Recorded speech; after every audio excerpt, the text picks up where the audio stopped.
Students, welcome back to my channel. మన previous వీడియోస్లో intermediate secondary students కోసం electric charges and fields అనే చాప్టర్ని ఎక్స్ప్లెయిన్ చేసుకుంటూ ఉన్నాం.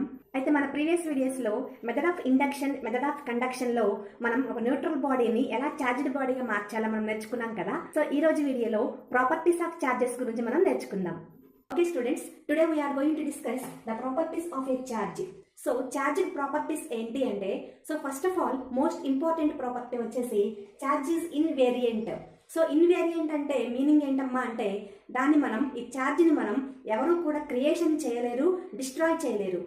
సో ఛార్జ్ మూవ్ అయినంత మాత్రాన దాన్ని మనం ఎటువంటి మార్పులు చేర్పులు చేయలేం. సెకండ్ ప్రాపర్టీ వచ్చేసి like charges repel and unlike charges attract.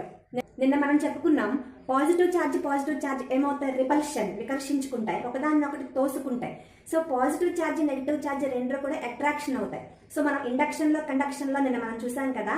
Same అదేవిధంగా లైక్ ఛార్జెస్, లైక్ అంటే ఒకే విధమైనటువంటి ఛార్జెస్ ఎప్పుడు కూడా వికర్షణ అంటే repulsion.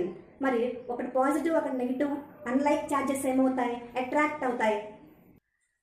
Okay students, third property చూడండి, చార్జెస్ గెట్ యాడెడ్ ఆల్జిబ్రాయికల్లీ. మరి ఆల్జిబ్రాయికల్లీ అనే మాటకి మీనింగ్ ఏంటమ్మా అంటే, ఈ బాడీని తీసుకుంటే ఈ బాడీ మీద 1 కూలుమ్, -2 కూలూమ్స్, 3 కూలూమ్స్, -4 కూలూమ్స్, 5 కూలూమ్స్ ఇలా ఉన్నాయనుకోండి.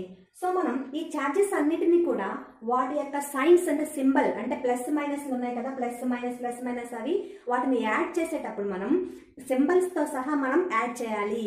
ఓకే స్టూడెంట్స్, మనం ఈ బాడీ మీద ఉన్నటువంటి ఛార్జెస్ అన్నిటిని మనకి క్యూ నెట్ కావాలి అంటే, క్యూ నెట్ అంటే ఏంటి, ఇక్కడ net charge total net charge కావాలి అంటే మనకి ఏం చేయాలి, ఇక్కడ ఉన్న ఈ బాడీ మీద ఉన్నటువంటి ప్లస్ సింబల్స్ మైనస్ సైన్స్ రెండు కూడా మనం ఎడిషన్ చేయాలి. అప్పుడు మనకి టోటల్గా క్యూ నెట్ అనేది వస్తుంది.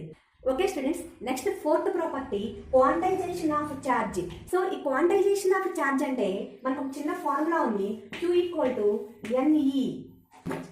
So charge is always integral multiple of basic charge. ఇక్కడ ఈ వాల్యూ వచ్చేసి E = 1.6 × 10⁻⁻19 కూలూమ్స్.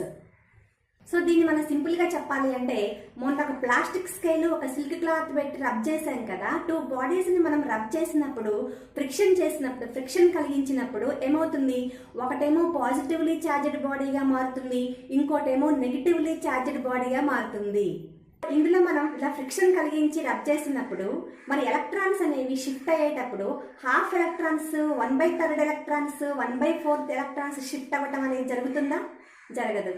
ఎందుకంటే ఎలక్ట్రాన్స్ అనేవి కంప్లీట్లీ ఇండివిజిబుల్. దాన్ని మనం విడదీయటానికి